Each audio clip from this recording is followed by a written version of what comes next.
Muy bien, ya estamos grabando, sí. Efraín, ¿ya se conectó? Sí, ya, profesora. ¿Qué preguntabas en el chat, por favor? Que si eran zonas de seguridad o zonas de menor riesgo. Zonas de menor riesgo, sí, perdón. Zonas de menor riesgo. ¿Sale? Justamente se les cambia la denominación por el asunto de que no hay riesgo cero. ¿Sale? Muy bien. Si ya estamos casi todos los que andábamos hace un rato, déjenme ver cuántos participan.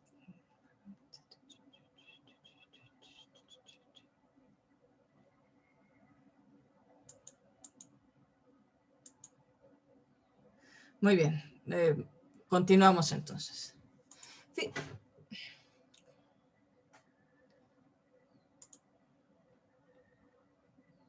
Muy bien.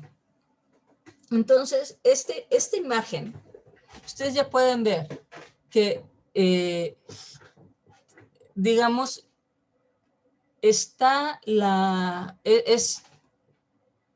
una imagen como esta, sí, básicamente tiene los mismos componentes, pero que ya tenemos, digamos, hay una diferencia, ¿sí? Y es dónde está la mitigación, ¿de acuerdo? Entonces, en esta imagen, la reconstrucción lleva a mitigación, ¿sale? Esta es un poco la idea de reconstruir mejor para disminuir los riesgos. Y de hecho, ya aquí, esto es de la OPS, que pues también va a participar, digamos, algunos de sus participantes estarán involucrados en otras, a ver, ¿quién? Alguien les pone el ID, los datos de esta liga en el WhatsApp, por favor, para alguno Eh, de sus compañeros. ya lo puso usted, está arriba de su mensaje de él, nada más que no checó. Ah, sí. Ujú. Bueno, entonces, aquí lo que podemos ver es que ya está dividida en la fase de reducción del riesgo del desastre, ¿sale? Y empieza con acciones de mitigación y después la preparación.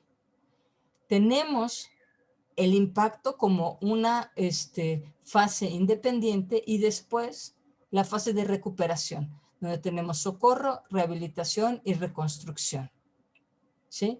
Nosotros vamos a ver que a lo largo de las distintas, dependiendo del autor que ustedes consulten con respecto a las fases de la gestión integral de riesgos, vamos a ver que tiene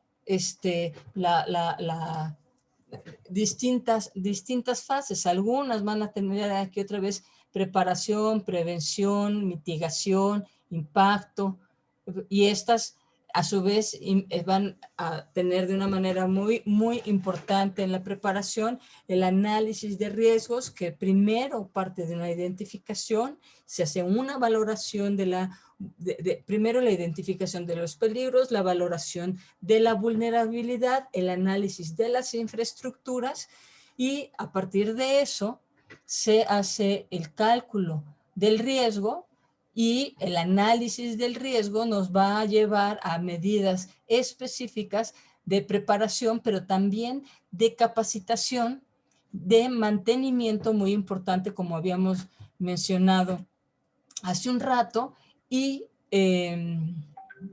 medidas y nuevas medidas de mitigación, como por ejemplo los sistemas de alertamiento y las alarmas, ¿sale?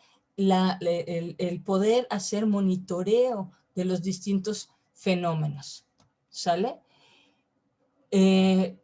Vamos a ver que en las acciones de socorro algunos autores las van a desglosar como búsqueda, rescate, y sobre todo como búsqueda y rescate. Después vamos a ver que tenemos la rehabilitación, la reubicación, la reconstrucción, ¿sí?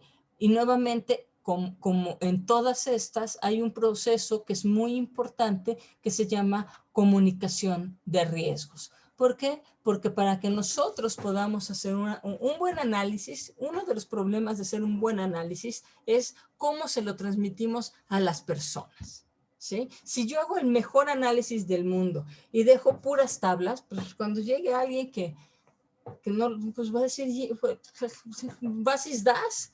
Me explico, no entiendo nada de lo que me estás enseñando. Entonces yo necesito saber dónde voy a poner énfasis. Porque también vamos a ver que hay una parte muy importante en todo este proceso que tiene que ver con la percepción del riesgo, ¿sí? Entonces, fíjense en esto, porque eso determina incluso cuando hacemos nuestros procesos de identificación, ¿sí? Entonces, por ejemplo, voy a dejar de compartir para verles ya sus caritas, ¿sale? O bueno, de los que tengan encendida las computadoras, la cámara, no es obligatorio, pero así veo al menos sus nombres y si tienen alguna fotito y eso. Bien, entonces, ¿por qué es importante? ¿Alguno de ustedes sabe manejar víboras? ¿Están de acuerdo conmigo que las víboras son peligrosas? Sí. Dependiendo de qué víbora. A ver, ¿quién dijo? A ver, Aldebarán. Yo, Adrián. Adrián, platícanos de... Es que yo trabajé, yo estuve haciendo un servicio social como, guía de turistas, pero en un aviario. Entonces también había un reptilario, pero ahí había diferentes tipos de serpientes, víboras y todo eso. Entonces ahí te enseñaban a clasificar las venenosas y las no venenosas. Entonces, como le digo, que dependiendo de la víbora o serpiente, si Muy es o no, ¿cómo se llama? Si no es venenosa. bueno, por ejemplo, las boas y las anacondas No, sí, es así. son venenosas. Pero pues están de acuerdo, si vieron la película de Anaconda, cualquiera de las tres saben que sí son peligrosas, ¿no? O sea, las anacondas llegan a ser muy grandes. Cuando son chiquitas, pues no son peligrosas, se te enrollan en el dedo, ¿no? Pero justo lo que nos está diciendo Adrián es un magnífico ejemplo para poder hablar de percepción del riesgo, ¿no? De hecho, les voy a contar que la mayor parte de mis amigos que han sido mordidos por víboras son chavos, han sido chavos o chavas, porque digamos que eso a las serpientes no les importa, que son personas que trabajan en los herpetarios con regularidad, porque su percepción del riesgo disminuye.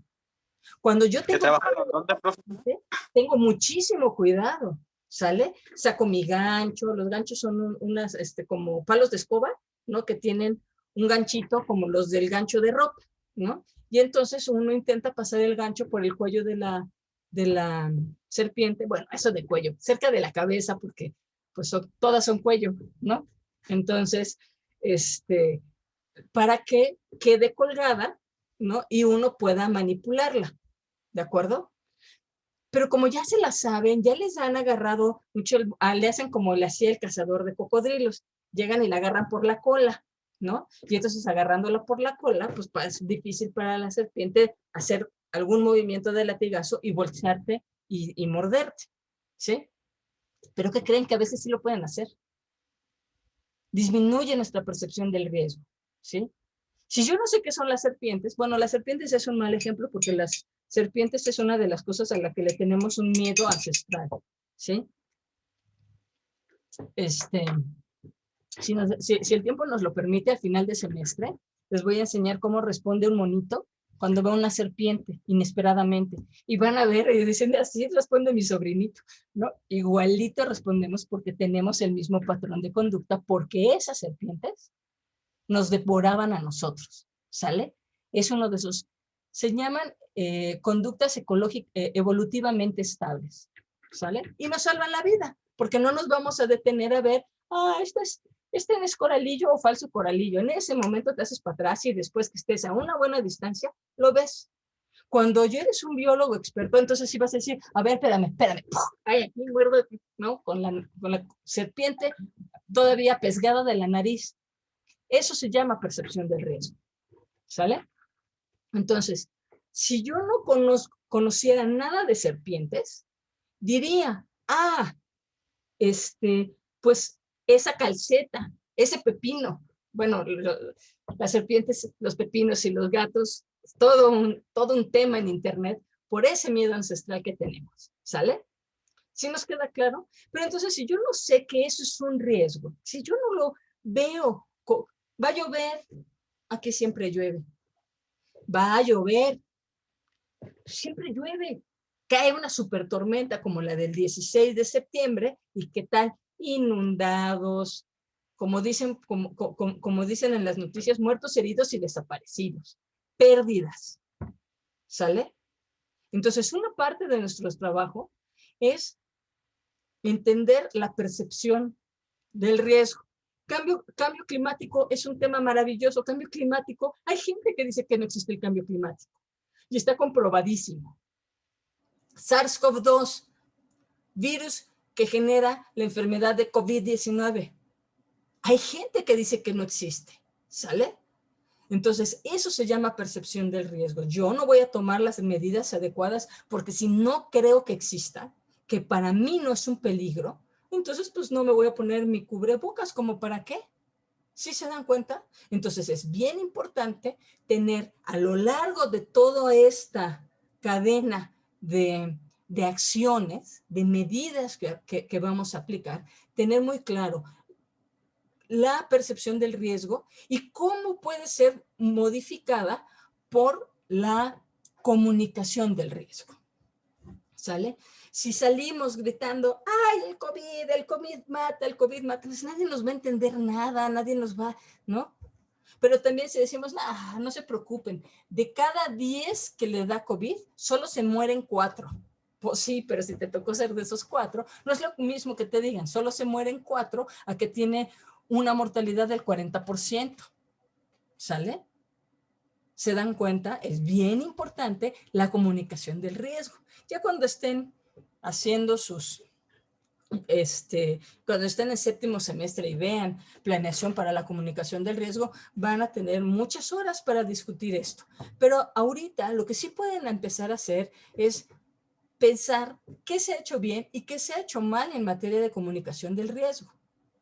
¿Sí?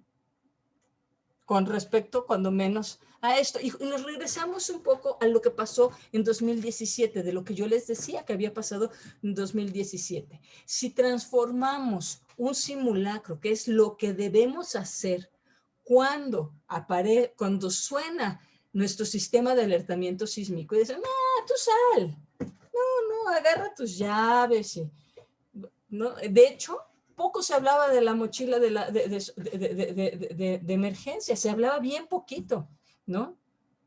En cambio, ahora sí todo, ya cada rato nos están bombardeando con eso. Claro, el problema de la mochila también pasó a ser una mochila de emergencia, a ser, pues, como la mochila de Sport Billy, ¿no? O la de Mary Poppins. Si no conocen a Sport Billy, perdón, esta es una cosa generacional, pero ¿se acuerdan de Mary Poppins? Si no han visto Mary Poppins tiene su bolsa y de ahí saca una lámpara, entre otras cosas, ¿no? Y entonces, porque tenemos que tener una cobija para cada uno de los miembros de la casa. Tiene que haber comida comida y agua como para 3 días por cada miembro de la casa. Tenemos que tener todos nuestros papeles, tenemos que tener dinero, tenemos que tener un cambio de ropa, tenemos que tener papel de baño, tenemos que tener, no cabe en mi mochila.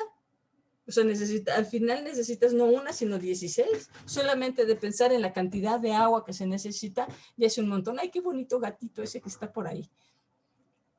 Muy bien, entonces, ¿hasta aquí vamos bien? Esto es importante porque estamos pasando, si se fijan, cuando hablamos de protección civil aquí en México y hablábamos de protección civil en los años 90, México fue punta de lanza. Malamente después del 85, pero fuimos punta de lanza, ¿sí? Hay gente muy importante, reconocida internacionalmente todavía,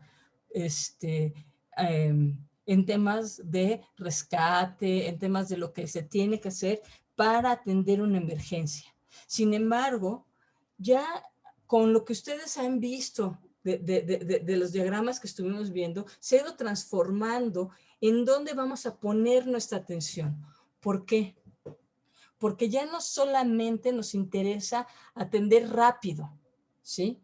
No solamente nos interesa atender rápido, rescatar rápido, llevar rápido a un hospital, que el hospital cumpla con todo lo que dice el, el programa de hospital seguro para los perdón la redundancia, el programa para hospital seguro que dice que debe de tener cada una de estas unidades, ¿sale?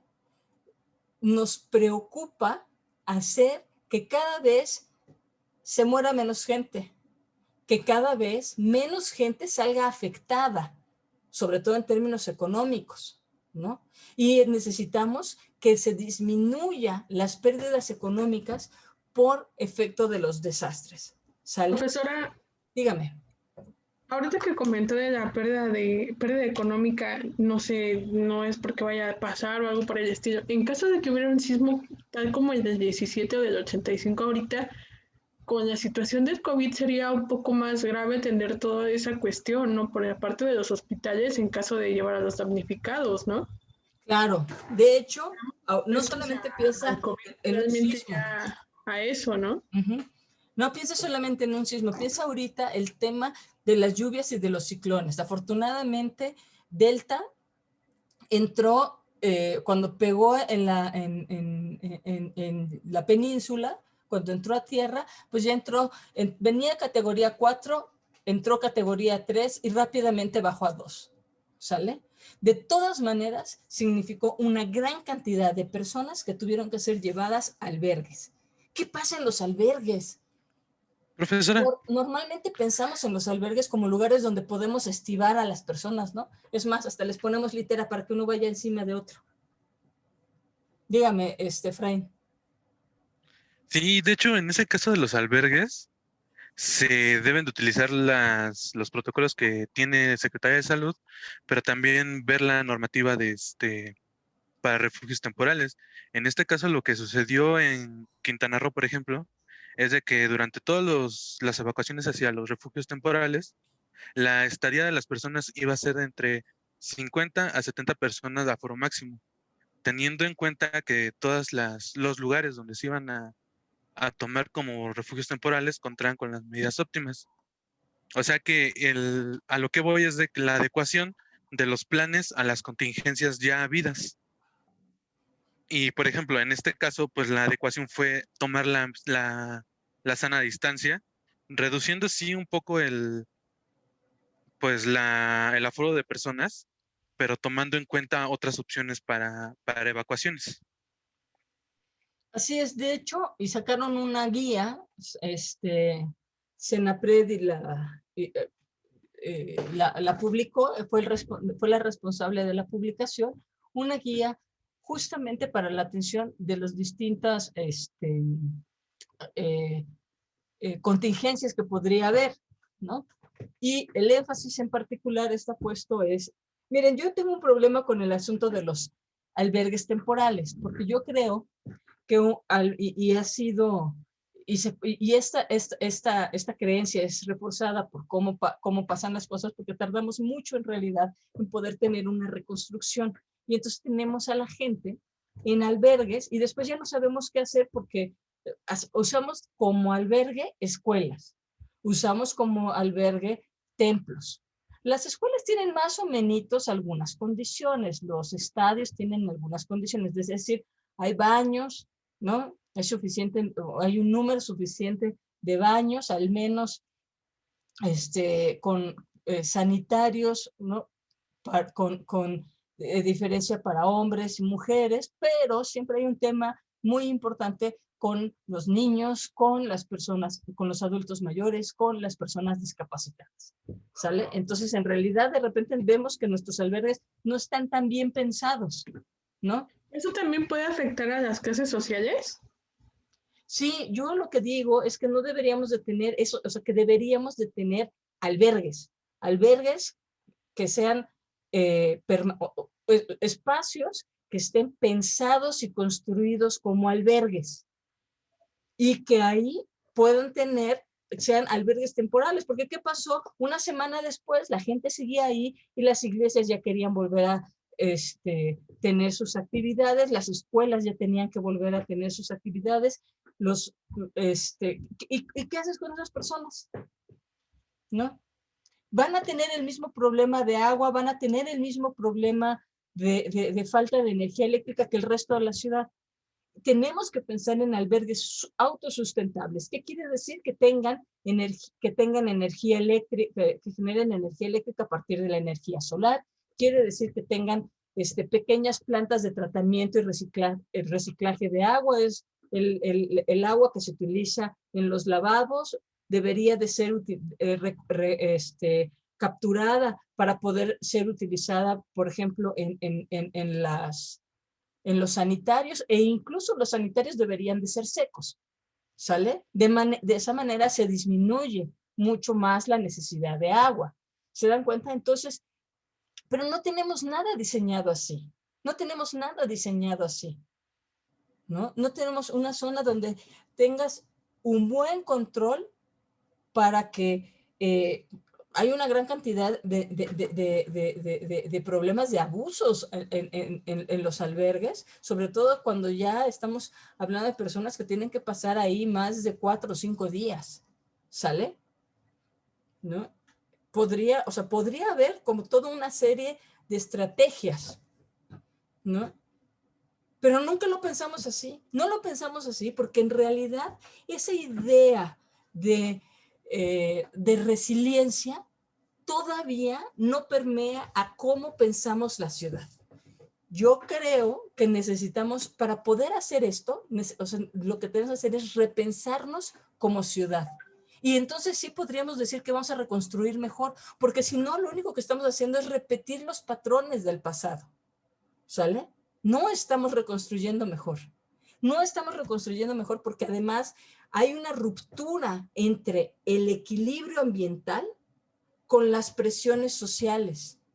Y ahí tenemos deslaves, y ahí tenemos que la gente se acomoda en casas que están en las barrancas, ¿no? Son lugares donde no deberían de estar construyendo, pero no solamente no deberían de construir, construyen y al rato le ponen segundo o tercer piso. Y eso es a causa de la sobrepoblación. ¿Cómo? Es a causa de la sobrepoblación, que están construyendo en lugares que no están permitidos. Es consecuencia de un montón de factores, pues, porque no solamente tiene que ver con la sobrepoblación, sí es un factor muy importante porque estamos creciendo mucho, pero además vas a comprar o a rentar para donde te alcanza. Hay zonas que pues están fuera o sea, que se pagan en dólares, pues, ¿no? Entonces sí está como súper complicado el asunto de pensarnos como ciudad. ¿Sale? Entonces, ¿hasta aquí vamos bien? Les voy a presentar les voy a enseñar otra presentación que no tengo abierta. Déjenme que la abra para lo que estoy haciendo aquí es retomar unas ideas, resumirlas, sobre mi nombre le puse a la presentación. Lo estuve haciendo un ratito el fin de semana, pero se me fue la luz. Y cuando regresé me puse a ver Netflix, ¿para qué les engaño? Entonces, déjenme, le doy share. Y ay, eso se grabó, lo de Netflix. Lo voy a negar. Bueno, también les voy a pasar el documento de donde tomo estas ideas, ¿no? Entonces, y esto lo hago como para que podamos redondear por qué nos da tanto trabajo hablar de riesgo de desastre, ¿sale? Lo primero es que el riesgo de desastre, y esto, por eso era importante que volviéramos a revisar estos diagramas. La primera instancia, el riesgo de desastre lleva como dos caminos. El primero es que se pone énfasis en la amenaza o el evento físico detonador, ¿sí? Y entonces decimos que es la probabilidad de la ocurrencia de un evento físico dañino. Y por otro lado, se pone en relevancia lo que le va a hacer a la sociedad, ¿sí? Entonces, el riesgo de desastre comprende la probabilidad de daños y pérdidas futuras asociadas con la ocurrencia de un evento físico dañino, ¿sale? Entonces, ven las dos miradas, una social y una naturalista, ¿sí? Desde mi perspectiva, si ustedes utilizan una u otra, pero les queda muy claro sobre qué están haciendo énfasis, yo no tengo problema. Pero no ocurre lo mismo, no va a ocurrir lo mismo con otros profes y con otros autores, pues, ¿sale? Entonces sí les invito a que entendamos el riesgo de desastre como una probabilidad de daños y de pérdidas. Claro, esto está asociado a un evento físico dañino. El evento físico dañino es amenaza o peligro. Entonces, cuando ustedes piensen, cuando yo les pregunte, ¿cuál fue el peligro? ¿O fue la lluvia? ¿O fue el sismo? ¿O fue el volcán? ¿O fue el tsunami? ¿O fue la sequía? ¿O fue algún evento, digamos, antrópico? ¿Sale? ¿Fue la explosión de una fábrica que es químico-tecnológico? ¿O fue una contagiadera de COVID, ¿no? Que es un sanitario ecológico? ¿Sale? ¿O les cayó un meteorito encima? Que después platicaremos de eso, ¿sabes? Si les queda claro, entonces, cuando decimos peligro, cuando yo les pregunte, oigan, peligro, ¿lo entienden? ¿Lo entienden? ¿Sí? Sí, profesora. Peligro, o es un evento, los truenos, los rayos, bueno, los truenos no. Bueno, sí, porque nos espantan y entonces hay peligro de un infarto. O los perritos lo pasan muy mal, por ejemplo, ¿no? Pero el rayo, ¿de acuerdo? ¿Sí queda claro? O es un problema social que emerge, ya sea, como les decía, incluso un tren que se descarrila, es un problema tecnológico, ¿no? Le fallaron los frenos, no se cruzaron bien las líneas para dar la vuelta, ¿sí? Había fallas en los rieles, ¿me explico? Esos son los peligros, ¿sí? ¿Qué es entonces el riesgo? El riesgo, de acuerdo a la definición que les estoy poniendo aquí, es una condición latente que si no se modifica y aparece cualquiera de esos eventos físicos de los que les acabo de hablar, entonces se va a producir daños. Daños en la infraestructura, daños en la población, daños. ¿Sí queda claro? Sí. Y vulnerabilidad, pues ya lo hemos dicho muchas veces y se dirá tantas veces sea necesario, es la condición que nos predispone a sufrir daños y pérdidas.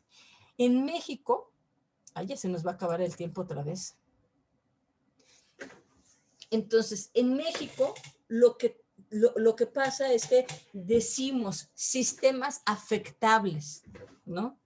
Sistema afectable es en donde puede caer el rayo o donde puede explotar algo, ¿sale?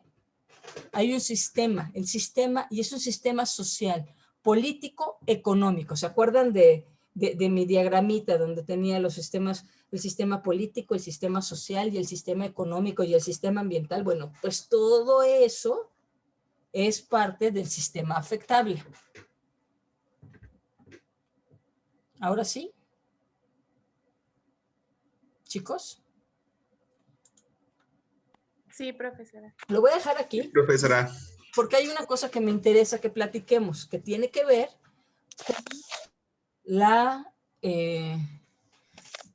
con el control de lectura, ¿sí? No les fue muy bien en el control de lectura.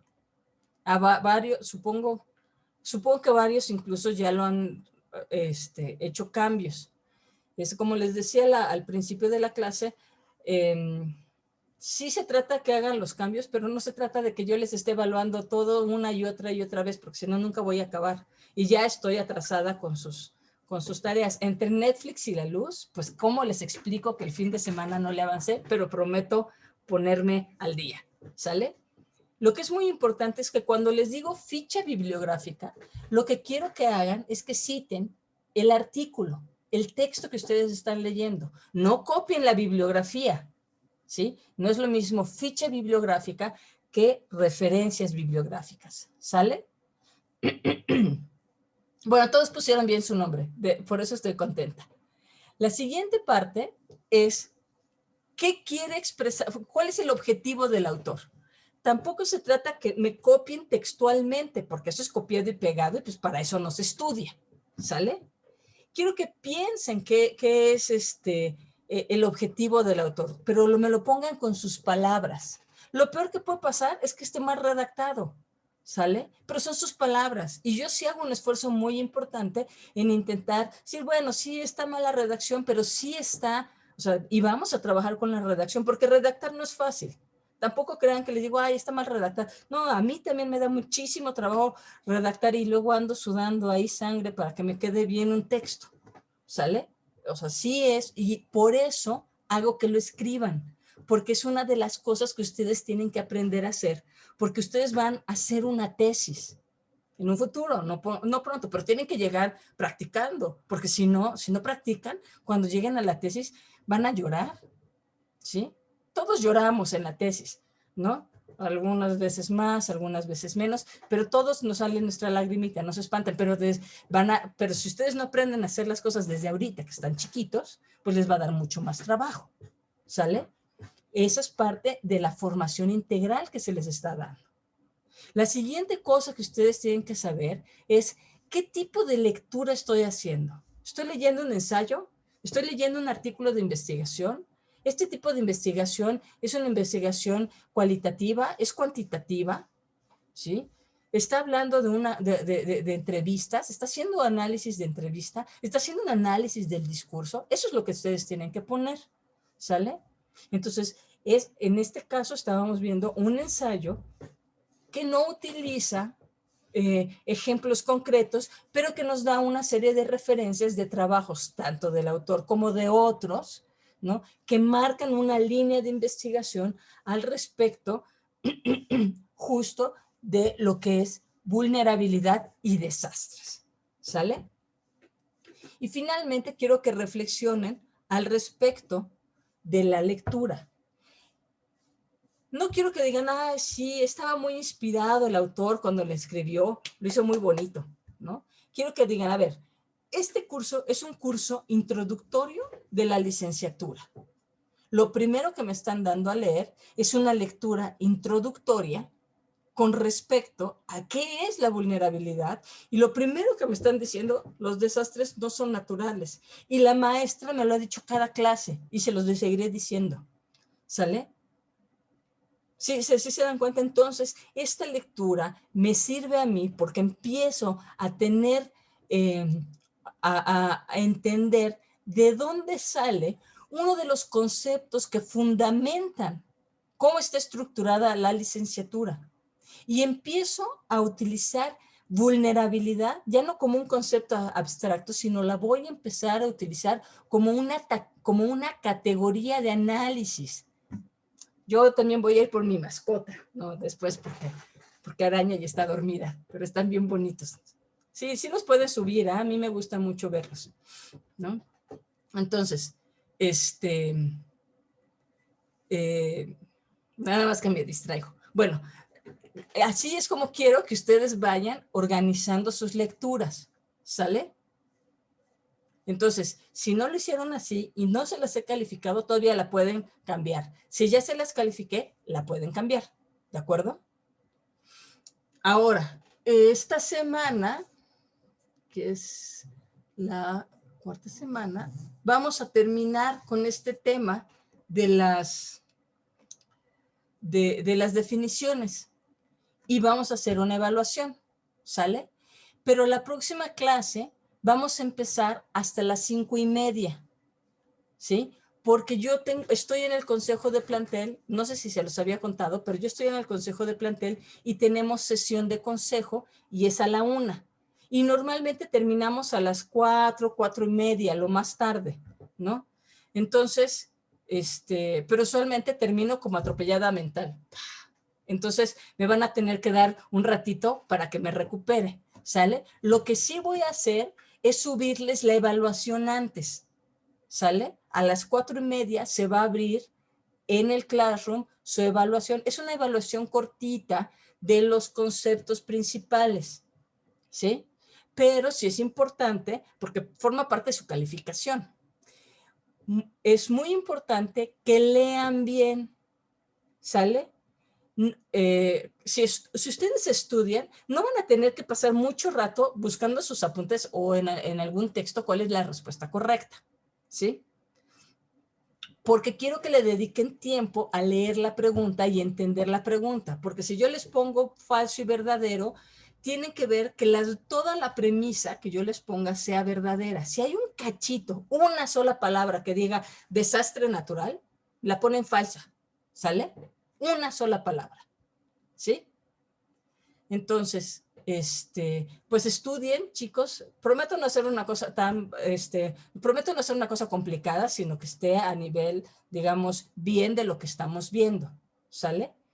Entonces, a las 4:30 se abre y se terminará a las 5:30, a lo mejor menos, les doy menos tiempo para que, dependiendo un poco del número de preguntas, ¿sale? Y a las 5:30 nos vemos para que podamos hacer el cierre de esta primera unidad. ¿Sale? ¿Dudas o preguntas? No, Entonces la próxima clase va a empezar a las 5:30, pero a las 4. Sí. A las 4:30 van a tener abierto en el Classroom el examen. Es un quiz que lo hago en Google Form, entonces tampoco crean que es así una cosa complicadísima, pero sí necesito que presten mucha atención. Y a las 5:30 tenemos sesión, ¿sale? Si por alguna razón no termináramos, o si alguna cosa extraña pasara, yo les me aviso, ¿sale? Pero en principio la clase es a las 5:30, ¿de acuerdo? Cualquier persona que crea que necesite una asesoría antes del examen, por favor, mañana me manda un mensajito al WhatsApp en la tarde, ¿sale? Y nos ponemos de acuerdo. Muy bien, chicos, pues si no hay nada más, detenemos la grabación.